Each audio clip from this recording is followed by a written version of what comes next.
So imagine you're in the street of Singapore when all of a sudden clouds of smoke descend on you, hitting you in the back of the throat and in your eyes. For many of you, that's a very familiar scenario that you go through yearly.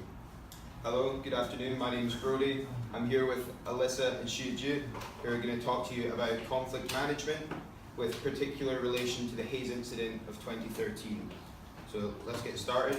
For the content, our talk will go a little bit like this. I'll talk to you about the source, the cause and the impact of the haze on Singapore, touch a little bit upon the conflict and the build up to it itself, and then Alyssa will take over for me there. And then Alyssa will evaluate the situation and the outcome, and Shuju will give you a summary and our taking on the incident. So, where does the haze come from? As many of you are aware, it comes from Indonesia, but in particular the two islands of Sumatra and Borneo. And it comes from some 2,000 forest fires that are burning away, not just all year, but especially in the summer. And then, due to the prevailing winds, it blows it right up into Singapore's direction. So the cause of the haze comes from deliberate deforestation through slash and burn, which is where you cut down the forestry, burn it, plant new seeds. It's a fine way to go about clearing a land, but only for small scale, not for large scale, like palm oil, which is what it's used for in Indonesia. In Indonesia, however, because the palm oil industry is so lucrative, many people are starting to follow illegal practices, slashing forests left, right and centre and burning however they like. There's also accidental forest fires, which is where land's been cleared legally, but unfortunately has been left to go dry and arid and can easily burn up in the heat of the summer. Then, as Indonesia is a more developing nation than Singapore is, it's got policies that are not well put in place and are still growing. They're in their infancy.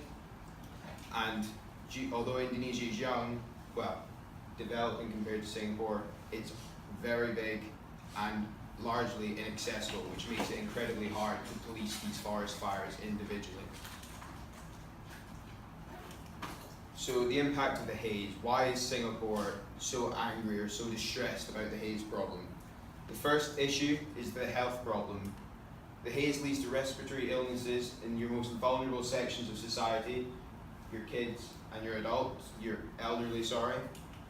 There's the economic impact, where tourism businesses grind to a halt because flights are delayed, and then also no one can go outside, so your business has no footfall. Transport grinds to a halt, which means labourers cannot get to manufacturers, which in the case of 2013 led to a 0.4% drop in GDP here in Singapore, purely from a week of haze. Then there's the environmental reason, which is much bigger than Singapore itself. It's about the whole world, although Singapore will be affected. The burning of these forest fires produces massive amounts of CO2 and other greenhouse gases, and leads to climate change, which is going to have adverse effects on the environment, and as Singapore is a low-lying island, that could cause it to go underwater quite fast.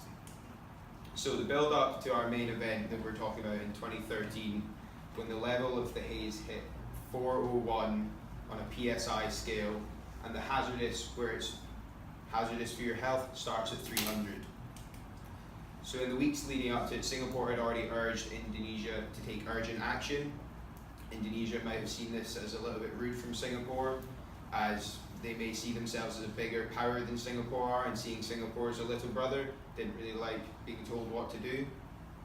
But Indonesia also said that they were already taking action and felt as if they were perceived to be sat on the sidelines doing nothing.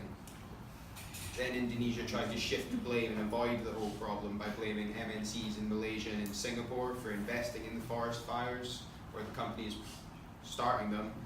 And finally, a member of Singapore government said that commercial interests in Indonesia have been allowed to override economic concerns, which is a nice way to say that Indonesia are incredibly greedy, starting to become greedy and ignoring their environment. That's my part done. I'm going to hand over to Alyssa, who is going to talk a little bit more about the conflict and try and explain the modes of conflict that were used and assess those modes. So for my part, I'll be covering the conflict and the conflict management modes that the countries use. So how did the conflict start? So basically it's because of the air quality that's getting worse. And so as the forest fires are getting really, really bad, the haze affected Singapore, and it even reached the unhealthy and even hazardous levels. So the Singapore government have to take action to try to alleviate the situation. So for the first situation, basically Singapore expressed concerns over the haze, urging Indonesia to take more measures and actions to resolve the issue, because they feel like Indonesia isn't doing enough. So Indonesian government were riled by the demands. They were angered because they feel like Singapore was stepping over the line.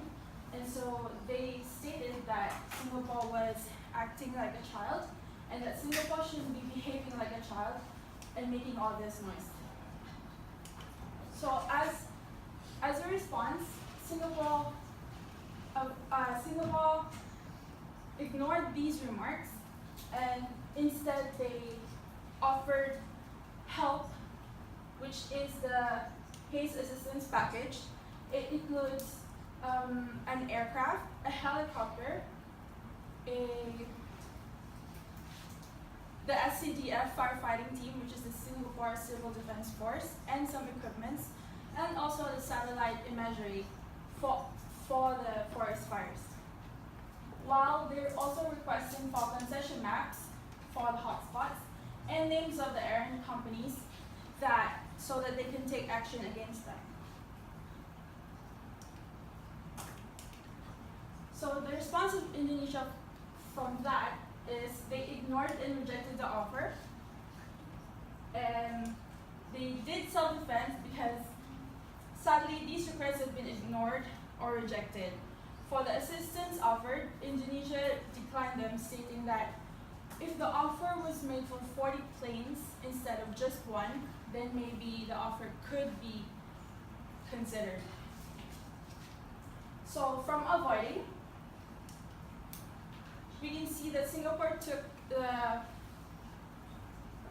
conflict management mode of avoiding, because they withdrew from the confrontation, and although they did focus on the situation at hand instead, it's clear that this resulted on the strained relationship between the countries.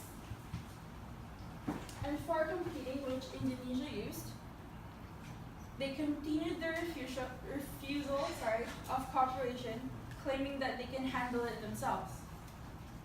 The way that Indonesia responded can be seen as competing, as they defended themselves, stating that Singapore is going too far and stepping over the line. So they stood their ground, and they protected the identities of the suspected companies, and they didn't release any information about them, stating that they can handle it themselves. So for a second situation, this is as the haze pollution worsened, so did the relationship between Indonesia and neighboring countries. So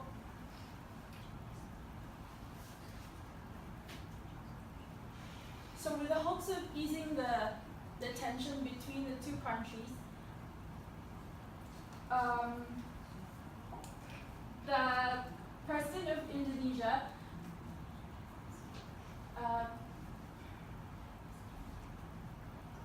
issued a public apology, stating that they do take responsibility and they accept, they would do certain measures that would be taken to solve the problem.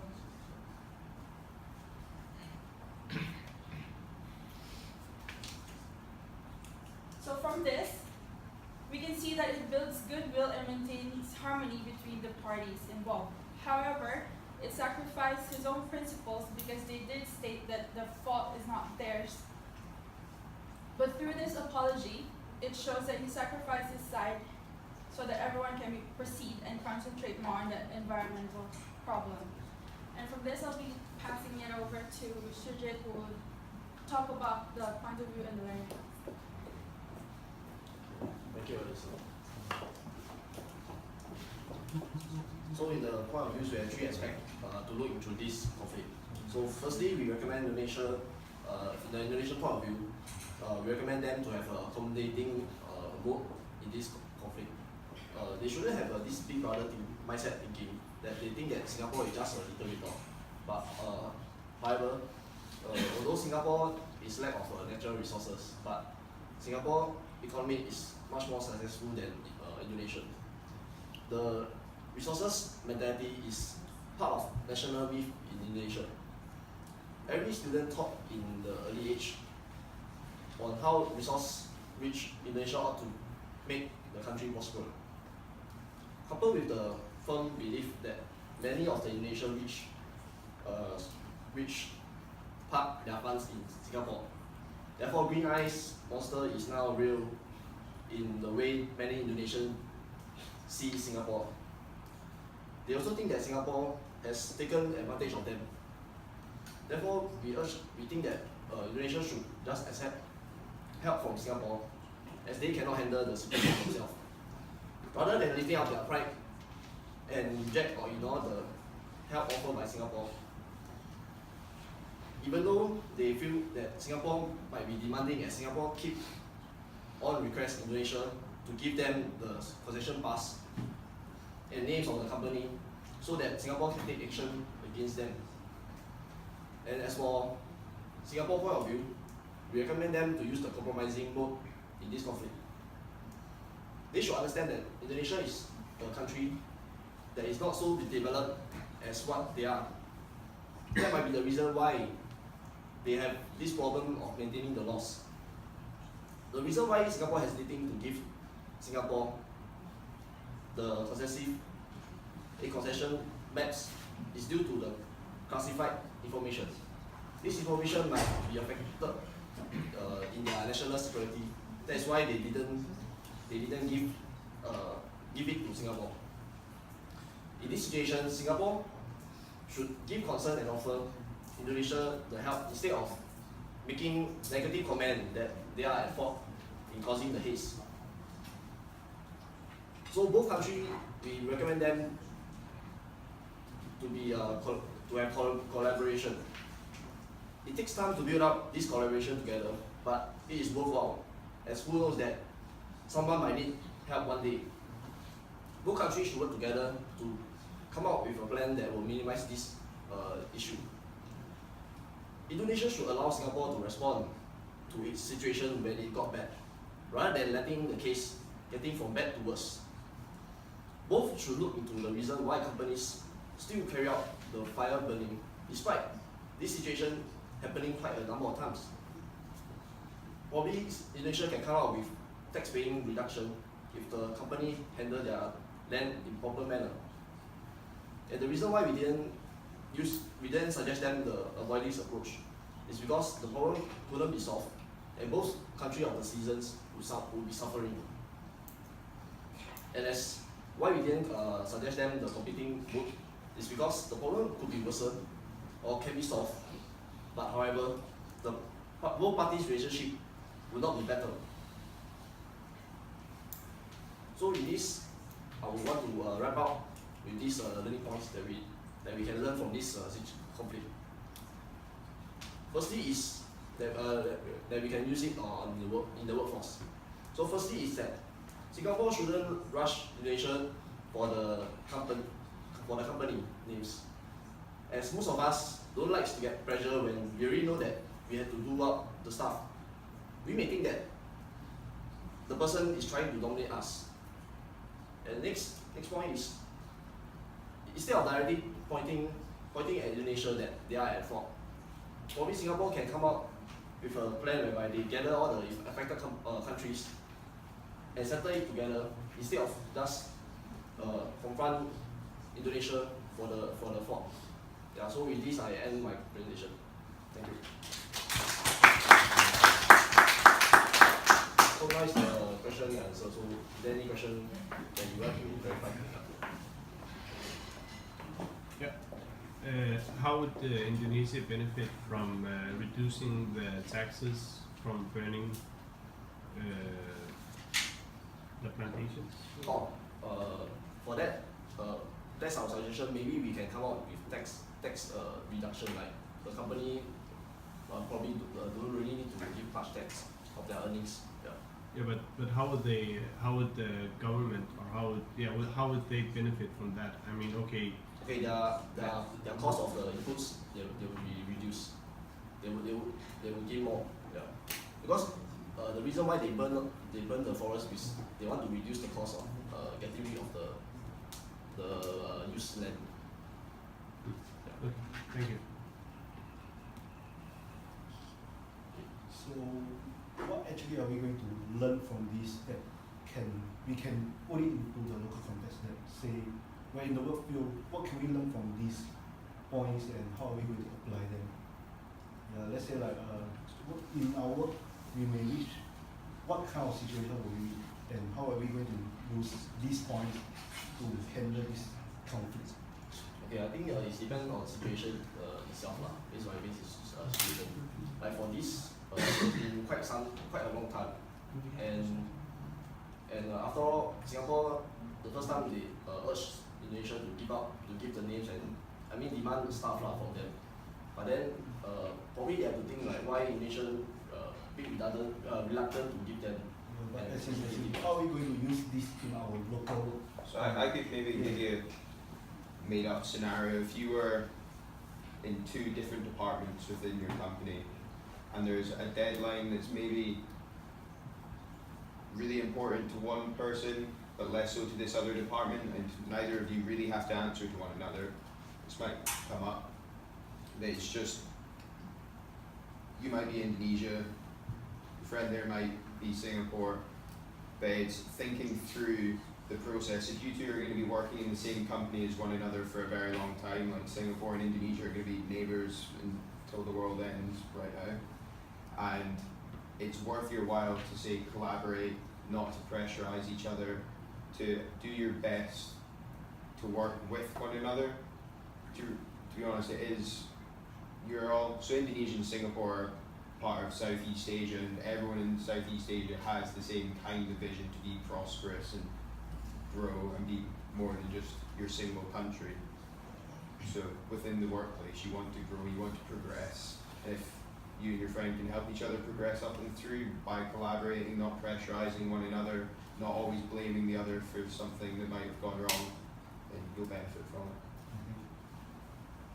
In other words, what you're saying is confrontation is not a good thing, because apparently in this case, the conflict arose because Singapore tried to confront the issue with Indonesia, and they appeared to be unhappy about it. So you don't think that confrontation is a good strategy to use in resolving the conflict?